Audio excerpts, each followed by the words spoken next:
Thank you so much, Michelle, for joining me. I know that your story is going to inspire so many women, so that's why I invited you to join me. So why don't we start by you giving a brief summary of your own motherhood journey? Of course. Well, one, thank you for having me. We connected a few years ago, and I have a Pregnancy After 40 podcast, and you were a guest on there. And for the longest time, your episode was the most downloaded episode. So I'm super excited to be able to come back and speak and about my journey itself and all the things that my journey has inspired and started. So yeah, it's been a while since I've talked about this. I'll start off by saying this. So when I was 25, I became a single parent after my first year of law school. And I always knew I wanted to have more children after that. Just, definitely I needed to be married in a good and healthy relationship to do so. So in my 30s, I started a decade-long relationship. Excuse me. It was really unhealthy. And we had talked about having kids, and my partner at the time, he had 3 kids of his own. And I just wanted I wanted us to have one together. It didn't happen. That was a blessing in disguise. And, but I also say, like, I'm one of those women, and maybe some of you all can relate as well. Like, when we are successful to a degree, and we combat any challenges that we have, we think that we can make everything work. And I thought that I can make a relationship work, and it didn't. So 10 years later, like, all my good baby making years had whizzed past me. So knocking on 40, I basically accepted the fact that I was not going to have any more kids. Just like any woman over 35, we hear the statistics of being able to conceive. If we are able to conceive, that the baby may have something wrong with him or her, and all those things, and miscarriages and all of that. So I just kind of accepted the fact, okay, I'm not getting married at 40. And in my relationship, and I reconnected with my now husband. So my husband and I, we were still dating at 40, right? And so one of the first conversations, and he was 46, 47 at the time when we met, he didn't have any kids. So, I asked him, about kids, if he wanted to have kids. And he said, yeah. And I was like, yeah, I'm 40, right? Like, I don't know how possible this is. And so we basically decided not to necessarily try to get pregnant, but we wouldn't prevent it either. And so, part of me was like, well, I'm fine. Like, in a way, like, I had a daughter in my 20s. I didn't have any kids. And I was thinking, oh, he's like 40 something. He never had any kids, which was really weird, different and strange, right? And I thought, well, maybe he's sterile and I'm fine. And so 6 months later, nothing happened. And I was like, wow, maybe he really is sterile. Or is it me? Am I barren? Like, all the things that I thought was that actually come into pass. I'm going to go through all of it, but I actually ended up having like a spiritual transformation. I was holding on to some negative things from my past relationship that I didn't heal from. And it was a lot. It was the whole process. But once I kind of let that relationship go, there was a sense of peace that kind of overcame me. A sense of peace I had never experienced before in my life. And that was kind of getting over the trauma of a loss of relationship. And the next month, I was pregnant. So, I can only say, like, all that stress that we think that we don't have. And the stress of, am I pregnant? Is my cycle going to start? It starts, like, you're disappointed, like all of these, ups and downs, in addition to other outside influences and stresses. It really has an impact on our body, right? So when I let that go, like I said, a month later, I was pregnant. I was excited initially, and then I got really scared. Again, because I'm revisiting, I'm 40 now. I'll be 41 when I have this baby. Will I make it through? Will I miscarry? And so throughout that process, through that pregnancy, I was writing like little blog posts and little articles here and there, but I would never publish it anywhere because I was afraid that I was not going to carry full term or something was going to be wrong.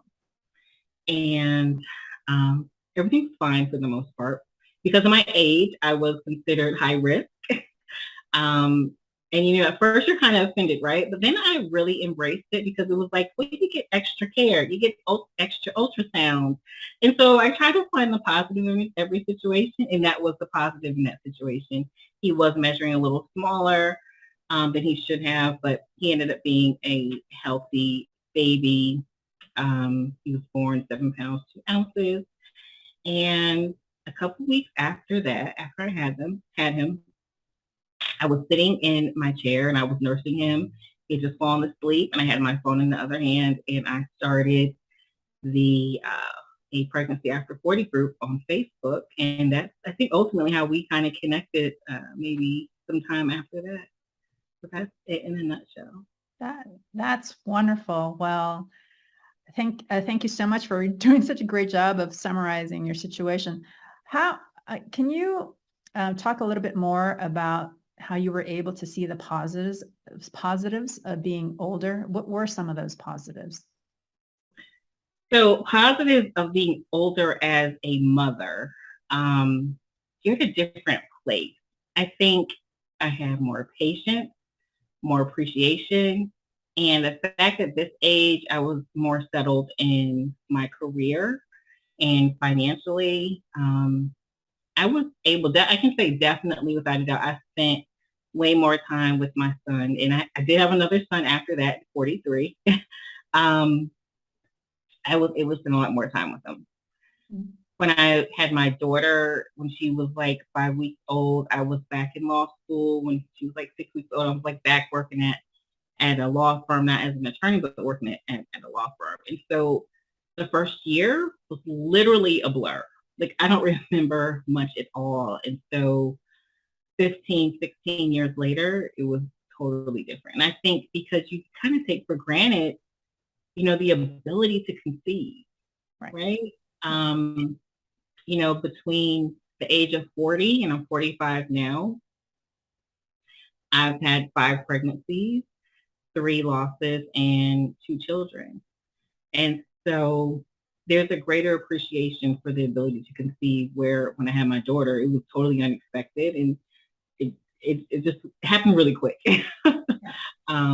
So yeah, I would say those, just the appreciation and the time to be able to spend with them is totally different.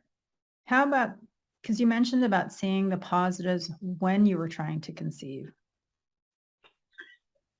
So the positive in trying to conceive was, at the time, what I realized throughout that process was we kind of stress being able to conceive, right? And the positive for me, like, I had to stop a couple times and just say, one, be thankful for what I have. If I never have another baby, I was able to focus on enjoy the time with my husband, my now husband. I mean, those were the kind of the things that I was positive, how I was positive during that time. But relaxing as well. And I was able to take the ability to reduce my stress and apply it as I got older to just different areas of my life, if that makes sense. Yeah. Yeah. Did you ever get a diagnosis from a fertility doctor, such as a reproductive endocrinologist, RE? I never went to one. I just assumed I did it before, I could do it again. Perfect. I didn't go. I just, because we weren't necessarily trying, we weren't trying to prevent it. Mm-hmm. At that point, I didn't go to a doctor. We just kind of let it happen.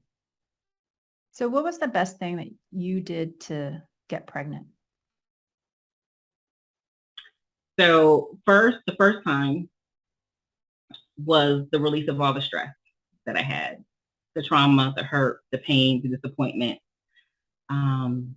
getting that all out. How did you do that? For me, again, it was spiritual. And I tell people I had like it was like an epiphany. It was a releasing. And it all happened in the bathroom on a Sunday afternoon. And something just hit me and I just started like bawling like a baby. And it was because you had an awakening it was at the awakening. moment. You had Yeah. the awakening. Oh, okay. It wasn't like a process that you deliberately went through. It just hit you. Some people have that awakening in one moment. For others, like me, it's more of a journey where we deliberately go through that process. Okay, got it. That makes sense. Yeah, mine definitely was an awakening. It hit me like a ton of bricks. Yeah. Okay. And everything just kind of came out. Okay. Yeah. What or who else do you contribute your success to? Success in getting pregnant. Getting pregnant, yes. It would have to definitely be my husband. One, as far as being really supportive. He was super supportive when I got pregnant and just kind of like writing things down. Like I'm not like a journaler or, writing down my feelings or emotions. But whenever I would like think of something, he's like, you should write that down. Like you should, you should write something about that. And so he was like really supportive in that arena. Also, now I say like there's 3 things that, we should be doing in order to increase our chances getting pregnant. And I call it the 3 W's, and that's water, walking, and weight. So, luckily for years and years and years, and I actually attribute my intake of water helping me in conceiving because, you don't realize people are always like, drink water, drink water, drink water, drink water. We're like, yeah, okay, but why? Like, why is that beneficial when you're trying to conceive? Right. And then you realize if you look into it, it's a little bit deeper. It's like it helps with your cervical mucus, and all that, like when you're fertile. But no one like actually says those things. So now if you know that, you're like, okay, like, yeah, we know we're supposed to drink water, but for this reason, okay, that makes sense. Right? You're actually the only other person I've talked with that has emphasized water. I like water to me is like what I have 7 daily habits that I want everyone to go through, and water is like one. I can't remember exactly which one, and I'll put the link to the videos in the description below. But water is like I think it's number 2 actually. And so it's great that you mention it because it is so important. It's like most of our cells are water. Yeah. Yeah. Yeah. I did a poll a while ago in the pregnancy group. And it asked, like, how much water do you drink? Like, are you less than 8? We're just going to go with 8 cups or 8 cups a day, 64 ounces. We're going to go with that because that's what we've been told, like, all our lives. Like, is it below that? Is it at that? Is it more than that? And most people are, like, below that. Yeah. So, yeah, it's important to get that in. Walking, definitely kind of get things moving, and it's good for you. Mm-hmm. Right? So whenever I walk, especially outside, like it's just like breathing in the fresh air. It's just something that feels really good about it, and you feel less stressed. Yeah. And you feel like you can just kind of take on like whatever is coming that day. I just feel, and I don't like exercising. I don't like walking, but I do it, right? And I feel without a doubt, whenever I walk, I feel so much better. Yeah. And I'm sure like you've written about like the benefits of just like walking. Yeah, well, on a deeper level. Yeah, well, it's because we're part of nature. We are natural. We are part of nature, and so it's not natural for us to be surrounded by 4 walls all day long. We need to connect with the trees and the sky, and just the environment, the natural environment around us so that our bodies can actually synchronize to the rhythm of nature. We destabilize and dysregulate our natural body rhythms because we're indoors all the time with artificial lighting. We need to get outdoors, go into the woods or the beach or whatever, as close to as much nature as possible on a regular basis in order to reset our body. Yeah. I'm glad you talked about that too. Yeah. And then the 3rd W was weight. Mm-hmm. And if you're underweight, gain some weight. That's usually not the issue with most people. It's usually the other way around. And if you need to lose weight, you need to lose weight. Like that, plays a part into your fertility as well. So, um, and it's what, if you go to a fertility doctor or specialist, they're going to tell you as well, like you've got to, lose some of the weight if that's the situation. Yeah. So Yeah. like start doing that now before you even go to a specialist. Mhm. And these are the things that they're going to tell you anyway, instead of prolonging, your process, your cycles. So start doing that and just feel good. Yeah. Feel good about your body, so that you will be at the best place physically in order to be able to conceive. Yeah. So yeah, those are the things. Those are the things that help me. I agree totally. And with that, I think, we can conclude our interview here, because I think that's a really great message, just to really feel good about where you are. And that's really going to be the key to being able to persist on this journey, because for some, it can be quite a long time. And if you're not feeling good about who you are and your body, it's going to be difficult to really continue. Yeah. So thank you so much, Michelle, for your time. Really appreciate you sharing your story and the wisdom that you've gained on your journey and in connecting with so many other women in your group. Thank you. Thank you for having me. Yeah, it's been a journey, but not one that I would ever change for anything or anyone. Oh,